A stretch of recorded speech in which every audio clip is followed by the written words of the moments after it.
എന്നിരുന്നാലും ഇറാന്റെ റാക്കറ്റ് വരുമ്പം, അതായത് ഞങ്ങൾക്ക് 14-ാം തീയതി രാത്രിയിലാണ് ഞങ്ങൾക്ക് ശരിക്കും അതിന്റെ ആ ഒരു തീവ്രത ഞങ്ങൾക്ക് മനസ്സിലാവുന്നത്. കാരണം നമ്മൾ റെയിൽവേ പാളത്തിൽ നമ്മൾ എങ്ങനെ നമ്മൾ തല വെച്ച് കിടക്കുമ്പോൾ ആ ട്രെയിൻ വരുമ്പോൾ എങ്ങനെ വരുന്നു അതുപോലെ ഭയങ്കര മുഴക്കത്തോടുള്ള സൗണ്ടാണ്. പ്രത്യേകിച്ച് ടെലവിയിൽ അന്ന് ഒരു 4-5 വന്നിട്ടുണ്ടായി 14-ാം തീയതി വൈകുന്നേരം ഇന്നലെ രാത്രിക്കും.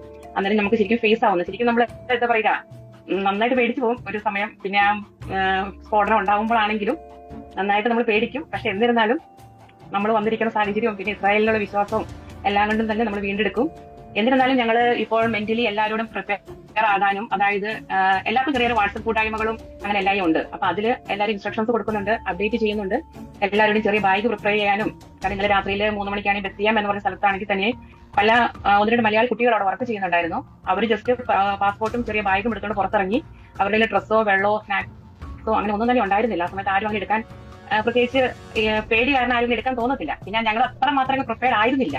പക്ഷെ ഇന്ന് എല്ലാവരും വാട്സപ്പ് കൂട്ടായ്മ വഴിയും എല്ലാം അങ്ങോട്ടും ഇങ്ങോട്ടും പറഞ്ഞു കൊടുക്കുന്നുണ്ട്. ചെറിയൊരു ബാഗ് എടുക്കണം, എല്ലാ സാധനങ്ങളും നമ്മൾ പ്രിപ്പയർ ആയിരിക്കണം, ഒരു ജോഡി ഡ്രസ്സ് എടുക്കണം എന്നൊക്കെ. ഇത് കഴിഞ്ഞ ഹമാസിന്റെ 2023 ഒക്ടോബർ 6-ാം തീയതി ഹമാസിന്റെ യുദ്ധത്തിലും ഞങ്ങൾ അങ്ങോട്ടും ഇങ്ങോട്ടും പറഞ്ഞിരുന്ന കാര്യങ്ങളായിരുന്നു. പക്ഷെ ഹമാസ് വിടുക എന്ന് പറയുമ്പോൾ അതത്ര പേടിപ്പെടുത്തുന്ന ഒരു കാര്യം ആയിരുന്നില്ല. അതിന്റെ സ്ഫോടനം എന്നൊക്കെ പറഞ്ഞാൽ ഞങ്ങൾ ജെറ്റ്യൂസ് ആയതുകൊണ്ട് ഞങ്ങൾക്ക് അത്ര പേടി അന്ന് അഫക്റ്റ് ആയില്ല. പക്ഷെ ഇറാന്റെ ഇത് കഴിഞ്ഞ 2 ദിവസത്തിലെ അതിന്റെ സൗണ്ടും അതിന്റെ വരവും എല്ലാം കാണുമ്പോൾ തന്നെ നല്ലൊരു പേടിയുണ്ട്. എന്നിരുന്നാലും ഞങ്ങൾ വാട്സപ്പ് കൂട്ടായ്മ വഴിയും ഞങ്ങൾ അങ്ങോട്ടും ഇങ്ങോട്ടും ഫോൺ വിളിച്ചും എല്ലാം ഞങ്ങൾ വർക്കിലെല്ലാം ഞങ്ങൾ ചെയ്യുന്നുണ്ട്. എല്ലാ കാര്യങ്ങളും ഞങ്ങൾ മുന്നോട്ട് ഭംഗിയായിട്ട് പോകുന്നുണ്ട്. മുന്നറിയിപ്പുകൾ എങ്ങനെയാണ് നൽകുന്നത് ഗവൺമെന്റിന്റെ ഭാഗത്തു നിന്ന്? നമുക്ക് ഗവൺമെന്റിന്റെ ഭാഗത്ത് എന്ന് വെച്ചിട്ടുണ്ടെങ്കിൽ നമുക്ക് അവിടെ നിന്ന് മിസൈൽ ഇങ്ങോട്ട് വിടുന്നത് അത് ഡിറ്റക്ട് ചെയ്യുമ്പോൾ തന്നെ നമുക്ക് എമർജൻസി വാണിംഗ് നമ്മുടെ മൊബൈലിൽ ഫ്ലാഷ് ലൈറ്റ് ആയിട്ട് വരുന്നുണ്ട്. അത് എല്ലാവരുടെയും ആൻഡ്രോയിഡ് ആയിക്കോട്ടെ, ഐഫോൺ ആയിക്കോട്ടെ, അത് നോർമൽ ഫോൺ ആയിക്കോട്ടെ, നമുക്ക് ഫ്ലാഷ് ലൈറ്റ് വരും മുന്നറിയിപ്പ് എന്ന രീതിയിൽ. പിന്നെ ഫ്രണ്ട് കമാൻഡ് വഴിയും നമുക്ക് വരുന്നുണ്ട്. പിന്നെ അതിനുശേഷം നമുക്ക് അവർ പറയുന്നുണ്ട് ഇത്ര 10 മിനിറ്റ് അല്ലെങ്കിൽ 2 മിനിറ്റ് വീണ്ടും നമുക്ക് റെഡ് അലേർട്ട് വഴിയും ഫ്രണ്ട് കമാൻഡ് വഴിയും നമുക്ക് അലാറം വരുന്നുണ്ട്. മുനിസിപ്പാലിറ്റി അലാറം വരുന്നുണ്ട്. ഞങ്ങളൊക്കെ താമസിക്കുന്ന ടെലവീവ് മുനിസിപ്പാലിറ്റി ആയതുകൊണ്ട് ഞങ്ങൾക്ക് സൗണ്ട് അലാം കൂടി വരുന്നുണ്ട്.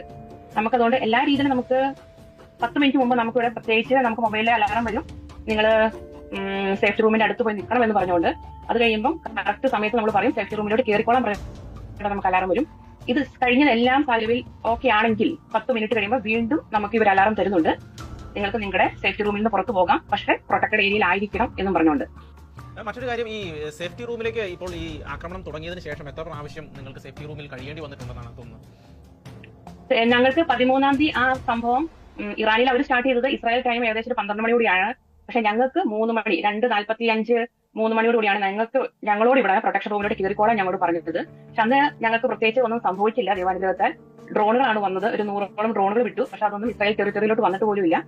പിന്നെ ഞങ്ങളോട് 14-ാം തീയതി വൈകുന്നേരം ഒരു 6-7 മണിയോടുകൂടിയാണ് നിങ്ങൾ റെഡി ആയിട്ടിരിക്കുക, കാരണം വെച്ചിട്ടുണ്ടെങ്കിൽ അവർ അയക്കാൻ ഡിറ്റക്ട് ആവുന്നുണ്ട് എന്ന് പറഞ്ഞുകൊണ്ട് ഞങ്ങൾക്ക് ഫ്ലാഷ് ലൈറ്റ് വന്നത്. അത് കഴിഞ്ഞതിന് ശേഷം ഒരു 9:45 കൂടിയാണ് വീണ്ടും അവർ 13-ാം തീയതി ഞങ്ങളോട് പറഞ്ഞത് നിങ്ങൾ പ്രൊട്ടക്ഷൻ റൂമിലോട്ട് പോകണമെന്നും. പിന്നെ രാത്രിയിൽ ഒരു 1:30 കൂടി, ഇന്നലെയും 2 പ്രാവശ്യം ഉണ്ടായി, ഏകദേശം ഒരു 10:00